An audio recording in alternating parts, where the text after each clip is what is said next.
আসসালামু আলাইকুম। রানী মৌমাছি কি আসলে সম্পূর্ণ মৌচাকের প্রধান হয়? প্রকৃতির জন্য মৌমাছি কতটা গুরুত্বপূর্ণ? মৌমাছি কি আসলে আমাদের জন্য মধু তৈরি করে? মৌমাছির গতি কেমন হয়? প্রতিদিন মৌমাছি কতটুকু মধু সংগ্রহ করে? মৃত্যুর জন্য পুরুষ মৌমাছি কি স্ত্রী মৌমাছির সাথে মিলন করে? চলুন মৌমাছির এরকম অনেক অজানা কিছু তথ্য জেনে নিই আজকের ব্লগে। সম্পূর্ণ প্রাকৃতিকভাবে মধু তৈরি কৃতিত্ব পুরোটাই ফুল ফোটানো উস্তাদ মৌমাছি নামের ছোট প্রাণীটির। মৌমাছিরা নিজেদের খাদ্য হিসেবে ফুলের মধুগ্রন্থি থেকে সংগ্রহ করে এক প্রকার মিষ্টি তরল পদার্থ, যাকে বলা হয় মধুরস। মৌচাকে 1.5-2 কিলোমিটারের কাছাকাছি ফুল না পেয়ে এই রস সংগ্রহের জন্য মৌমাছি 7 থেকে 9 কিলোমিটারের বেশি দূরে যেতে পারে। কর্মী মৌমাছি ফুলের কাছাকাছি গিয়ে টিউবের মতো হুল দিয়ে রস শোষণ করে।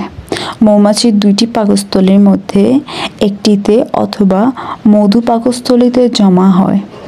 এই রস শুধু পাকস্থলীর ধারণ ক্ষমতা প্রায় 70 মিলিগ্রাম। জেনে অবাক হবেন, এই পাকস্থলী পূর্ণ করতে মৌমাছিকে 100 থেকে 1500 ফুল পর্যন্ত ভ্রমণ করতে হয়। আবহাওয়ার উপর ভিত্তি করে এই রস 60 থেকে 80% পানি থাকে, আর মিষ্টি অংশ পুরোটাই চিনি। মৌমাছিরা ঘন্টায় প্রায় 35 কিলোমিটার বেগে উঠতে পারে। এদের দুই পাশে 2টি করে মোট 4টি দানা থাকে। সেকেন্ডে 240 বার দানা ঝাপটায় এরা। মৌমাছি ক্ষুধার্ত থাকলে দিনে 10 কিলোমিটার পথ পাড়ি দিতে পারে। 1 কেজি মধু উৎপাদন করতে সাধারণত প্রায় 2 মিলিয়ন ফুল প্রয়োজন হয়। মৌমাছি গড়ে একটি মৌমাছির জীবন দশায় 1 চামচ মধু প্রায় 1/12 ভাগ উৎপাদন করতে পারে। এর মানে প্রায় 2000 মৌমাছি 1 কেজি মধু উৎপাদন করতে তাদের জীবনকাল ধরে তাদের সম্মিলিত কাজ বিবেচনা করে। মৌচাকে সবথেকে গুরুত্বপূর্ণ হলো রানী মৌমাছি। মৌচাকের মধ্যে একমাত্র রানী মৌমাছি ডিম পাড়ে এবং একবার মাত্র প্রজননের পরই সারা বছর ডিম পাড়ে। রানী মৌমাছি প্রতিদিন গড়ে 3000 ডিম দিতে পারে।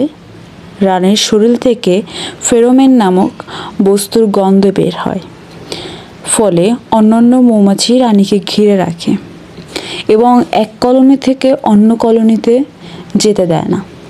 নিষেকৃত ডিম থেকে রানী এবং কর্মী মৌমাছি এবং অনিষেকৃত ডিম থেকে পুরুষ মৌমাছির সৃষ্টি হয়। এভাবে ডিম পাড়া এবং বাচ্চা উৎপাদনে উল্লেখযোগ্য ভূমিকা রাখে মৌচাকের রানী মৌমাছি। পুরুষ মৌমাছি বা ড্রোন স্ত্রী মৌমাছি বা রানী সঙ্গে মিলন করে নিশ্চিত মৃত্যুর দিকে এগিয়ে যায়, যা প্রকৃতির একটি বিস্ময়কর দিক। এই আচরণ মূলত জৈবিক প্রয়োজনের জন্য এবং জাতিকে টিকিয়ে রাখার তাগিদে করা হয়। ড্রোন মৌমাছি মূলত কাজই হলো রানীর সঙ্গে মিলিত হয়ে ডিম নিষিক্ত করা। এটা তার জীবনের একমাত্র উদ্দেশ্য এবং অস্তিত্বের সার্থকতা। মিলনের মাধ্যমে তারা তাদের জিন পরবর্তী প্রজন্মে পৌঁছে দেয়। শক্তিশালী ড্রোনই রানীর সঙ্গে মিলনে সক্ষম হয়। মিলনের সময় ড্রোনের যৌনাঙ্গ রানীর শরীরে থেকে যায়, যা মিলনের পর ড্রোনকে মৃত্যুর দিকে ঠেলে দেয়। এই প্রক্রিয়ায় নিশ্চিত করে যে শুধু স্বাস্থ্যবান এবং সক্ষম ড্রোনই জিন সুরক্ষিত হয়। ড্রোনের মৃত্যুর ব্যক্তিগত ক্ষতি হলেও ঔপনিবেশিকের জন্য এটি লাভজনক। একাধিক ড্রোন রানীর সঙ্গে মিলিত হয় ডিম নিষিক্ত করে, যা নতুন প্রজন্ম মৌমাছি তৈরি করে, ফলে ঔপনিবেশিক ভবিষ্যৎ সুনিশ্চিত হয়। প্রকৃতির ব্যক্তিগত প্রাণীর চেয়ে প্রজাতির টিকে থাকাটা বেশি গুরুত্বপূর্ণ। ড্রোনের মৃত্যু প্রাকৃতিক স্বাভাবিক চক্রের অংশ। তো বন্ধুরা, আজকের ভিডিওটা এই পর্যন্তই। এরকম আরও ইন্টারেস্টিং ভিডিও পেতে আমাদের চ্যানেলটি সাবস্ক্রাইব করে আমাদের সাথে থাকুন।